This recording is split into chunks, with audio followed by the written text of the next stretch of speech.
오케이. 안녕하십니까. 벤자민입니다. 때가 때인지라서 오늘의 방송 주제는 민주당 공천입니다. 함께 해주실 분은 하늘색 꿈 백선민 님입니다. 안녕하세요. 하늘색 꿈 백선민입니다. 반갑습니다. 예, 선거가 한 45일 정도 남은 것 같은데요. 각 정당에서 하루가 멀다 않고 공천 관련 발표를 하고 있는데, 민주당은 탈당 등 일부 반발이 거센 것 같고, 국민의힘은 평온하지만 감동은 없다, 이런 평가를 받고 있습니다. 최근에 민주당 공천 과정을 어떻게 보고 계십니까? 예. 공천은 항상 불공정하고 불만이 있게 마련입니다.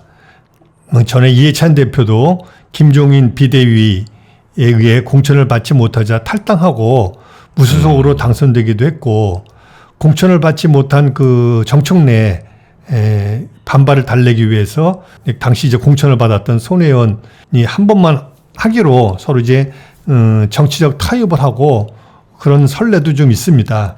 당대표나 당권파는 항상 이제 선당 후사 이런 거를 요구하지만, 낙천 당사자는 늘 억울하고 분통이 터지는 법이지요. 정청래 의원이 그 마포 쪽이었나요? 예, 마포을 선거구였죠.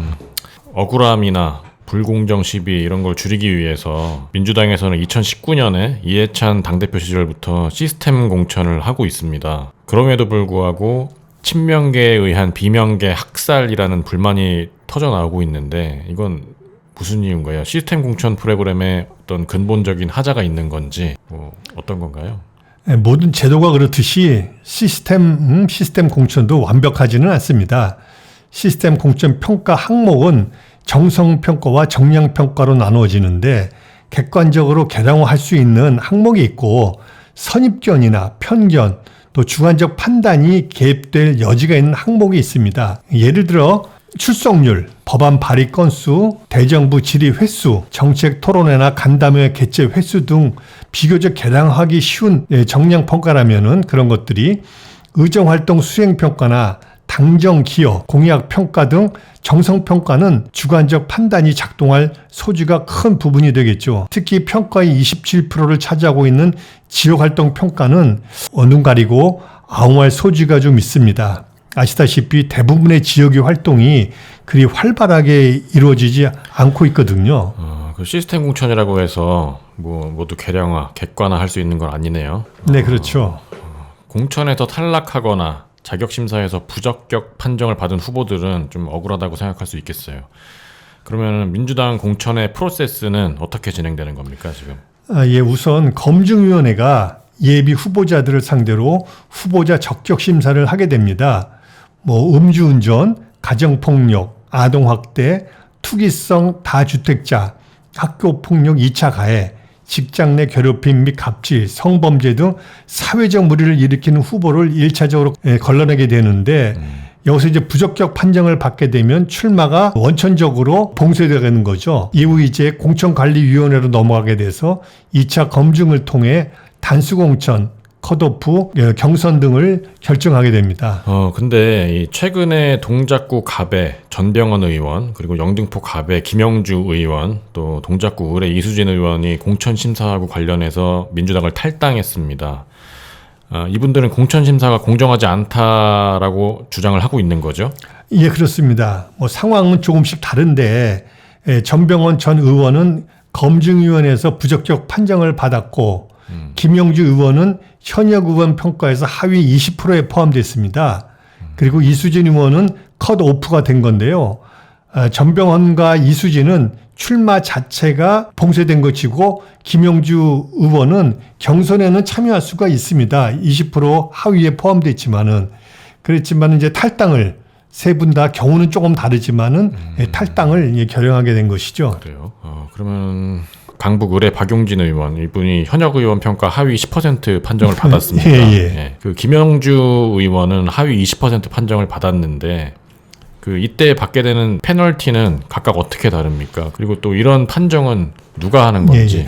현역 의원 평가는 선출직 평가위원회라는 이제 기구에서 하게 되는데, 중앙당의 조직국과 각 시도 당이 주관하는 지역위원회 당무감사가 있습니다. 이 당무감사 결과가 이제 평가 지표로 활용됩니다. 예. 11개의 정량평가와 3개의 정성평가를 통해 순위가 매겨지는데 하위 20에서 10% 사이는 감점이 20%포인트, 하위 10% 미만은 30%포인트 감점을 받게 됩니다.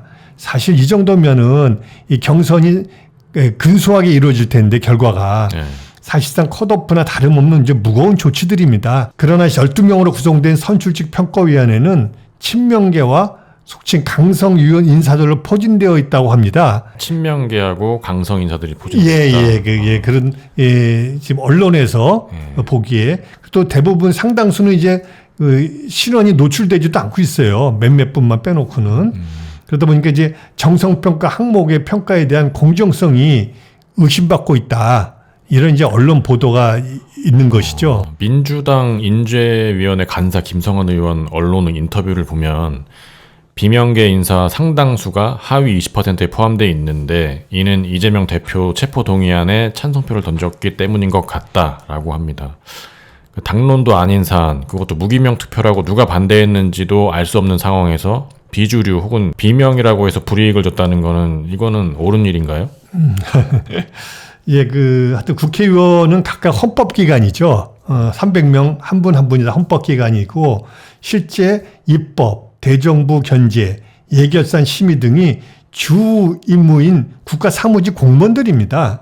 김성환 의원 말이 사실이라면은 국회의원 본연의 업무보다 당대표나 특정 계파에 대한 충성도를 더 중요시하고 국회의원을 평가했다는 건데 이는 분명히 잘못됐다고 저는 생각합니다. 단수 공천하고 컷오프는 어떤 기준에서 하게 됩니까? 영남이나 서울, 강남 같은 민주당 열세 지역이나 2위와의 적합도 여론조사 차이가 20% 이상 벌어지면은 단수 공천을 하게 됩니다. 여기에는 이제 민주당의 이름으로 나가겠다는 사람이 좀 적고 영남이나 이런 쪽 또 이제 1위와 2위와의 차이가 너무 벌어지는 것은 큰 의미가 없다. 당의 분열만 시킨다. 이렇게 이제 판단을 해서 그러는 것인데 컷오프는 단수 공천의 또 반대 개념이라고 볼 수 있습니다. 경쟁력이 없거나 상대당 후보를 꼭 낙선시키고자 할 때 요즘 흔히 말하는 이제 자객 공천 이런 걸 하고자 할 때 전략 공천. 네. 요즘 또 자객 공천이라는 극단적 용어를 많이 써가지고 그리고 또 영입인사들을 영입인사들을 갖다가 이제 입당을 시켰는데 뭔가 자리를 만들어 줄 필요가 있지 않겠습니까? 그렇죠. 그럴 때 좀 당선 가능성이 높은 그런 자리를 만들어 줄 때 컷오프를 이용하게 됩니다. 컷오프를 하고 그쪽에 전략 공천을 한다. 네, 그렇지 이제. 그러면은 현역 의원 평가에 대해서 좀 더 구체적으로 말씀을 나눠봐야 될 것 같아요. 그 평가를 하려면 기준이 있어야 되고 채점표가 있어야 되는데 뭐 그런 게 준비가 돼 있나요? 예, 그렇습니다. 그 현역 의원 평가 항목을 보면 모두 4개 분야 16개 항목이 이루어져 있고 1000점 만점으로 이제 구성이 되어 있습니다. 이 중 정성평가 항목은 의정활동 정성평가 한 70점, 또 기여활동 수행평가 정성평가 50점 등이 있습니다. 평가 방법에 따라 분류를 해보면은 정량평가가 한 54.5%, 다면평가 이거는 이제 의원들끼리 상호 검증을 하는 거예요. 저 사람은 몇 점 정도 의원끼리서 점수를 주는 거죠. 이런 다면평가가 16.5%, 그다음에 이제 정성평가 전문가 평가라고 하는데 이 정성평가가 12%, 그다음에 당무감사 아까 말한 당무감사 이게 조직평가인데 이것이 한 8%, 그리고 여론조사가 한 13% 정도로 이제 구성이 되어 있습니다. 예, 아마도 이 정량평가에서는 의원 간 차이가 크진 않을 거예요. 뭐 출석률이라든지 뭐 이제 안건 발의율이라든지 뭐 이런 거기 때문에 큰 차이가 없을 건데 다면평가라든지 정성평가라든지 당무감사 등에서 아마 이런 거에서 주관적 판단들이 들어가기 때문에 의원들의 순위가 여기서 이제 많이 벌어질 거로 좀 예측이 됩니다. 공천에 대한 저항이나 반발은 뭐 총선 때마다 늘 있어 왔잖아요. 네, 그렇습니다. 근데 이번처럼 전직 총리나 박지원 같은 당 원로들까지 우려를 표명했었던 적은 없었던 것 같습니다. 예. 공관위가 보이지 않는 손에 의해서 휘둘리고 있는 거 아니냐. 또 뭐 친명 인사들이 장악한 검증위원회하고 공천관리위원회가 시스템 공천을 훼손하고 있다. 뭐 이런 비판의 목소리가 있습니다. 이에 대해서는 뭐 어떻게 생각하고 계신가요? 좀 전에도 이제 말씀드렸듯이 모든 제도는 사실 완벽하지 않습니다. 그 제도를 갖다 운영하는 사람들의 마음먹기에 따라서 공천이 아니라 사천도 될 수가 있는 것이죠. 이제 물 반컵을 보고서 반잔씩이나 남았다고 보는 이도 있고 반잔밖에 안 남았네 하는 사람도 있듯이 누군가를 객관적으로 평가를 한다는 것은 쉬운 일이 아닙니다. 정성평가와 다면평가는 악용될 소지가 큰 평가 방법입니다. 네. 물론 누군가의 지시에 의해 검증이나 공관위가 일사불란하게 움직이는 것은 아니겠지만 제공되는 평가 자료 네. 그리고 전해지는 평판 그런 분위기가 위원회 안에 조성되면은 사람들은 자신을 갖다 임명해 준 그 임명권자에 대해서 호감이나 그 사람의 입장이나 좀 이제 헤아리게 되는 그런 경우가 생기는 거죠. 그렇겠죠. 네. 최근 민주당 선거관리위원장이 사퇴를 했습니다. 그 여론조사 업체 선정하고 관련이 있다고 하는데 사퇴 배경이 뭔가요? 민주당 선거관리위원회에서 후보 적합도 조사를 위해 여론조사 업체 3곳을 선정했습니다.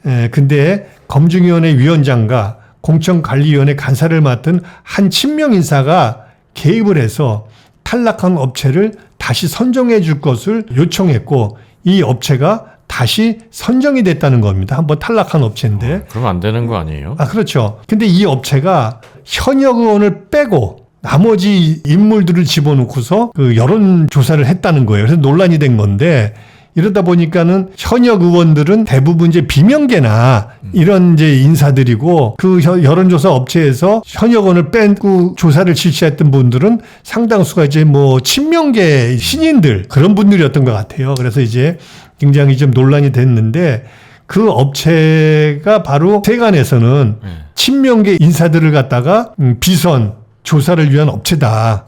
친명계 인사들을 위한 비선 조사요? 예. 왜냐면은 옛날에 그 박근혜가 탄핵당했을 때 네. 제가 이제 특갈비를 이용해가지고 여론조사를 하게 되지 않습니까? 네. 자기 이제 그 칩박 후보들을 갖다가 어느 정도 경쟁력이 있는지 알아보기 위해서 여론조사를 많이 실시합니다. 근데 여론조사 하다 보면은 선거운동도 좀 이게 되는 부분이 있어요. 그 주민들이 들을 거 아닙니까? 누구누구에 대해서 어떻게 생각하십니까? 하는 뭐 그런 것도 있는데 하여튼 그런 그 비명계가 대부분 신인들이고 지명도가 없다 보니까 그분들에 대해서 좀 더 여론조사를 좀 하게 되는 여론조사를 하면서 홍보도 되고 또 정확하게 이제 근데 그 현역어나 같이 해야 되는데 그렇지. 그럼 A라는 사람, B라는 사람, C라는 사람 다 놓고 여론조사 했을 때 좀 더 좀 정확하게 나오는 건데 제일 세다고 보는 A를 빼고 B하고 C만 넣고 하게 되면은 그게 뭐 적합한 여론조사가 되겠습니까? 그래서 이제 이게 비선 조사를 위한 업체다. 뭐 이런 일부의 평가가 있는 것 같습니다. 그러네요. 그렇게 보이기도 하네요. 예. 선거가 코앞인데 뭐 이렇게 민주당 공천 파열음이 계속되고 있는데 이게 얼마나 더 지속될까요? 뭐 최근에 여론조사 지표를 보면 민주당이 국민의힘에 역전을 당하는 분위기던데 이게 빠르게 수습이 가능할 것 같습니까? 이게 정말 걱정이 되거든요, 사실. 예, 좀 그렇습니다. 하위 10% 판정을 받은 이제 강북을의 박용진 의원은 중요한 건 내 선거가 아니라 윤석열 정부 심판이라며 경선을 정면 돌파하겠다. 이렇게 이제 선언을 했습니다. 사실 30% 감점이면은 해보나 마나 싸움 아니겠습니까? 암만 이제 지명도가 높은데 상대편도 사실 지명도가 높은 후보예요. 그래서 굉장히 어려운 싸움이 될 것 같은데. 30%면은 뭐 그걸 극복하기는 거의 불가능한 거 아닌가요? 그렇죠. 그런데 이제 지명도가 높으면 상대 후보가 이제 정봉주 또 그 전 의원인데 또 이분도 또 전국구적인 인물이 돼서 이분을 상대로 해서 30% 감점을 받고 이길 수 있을까?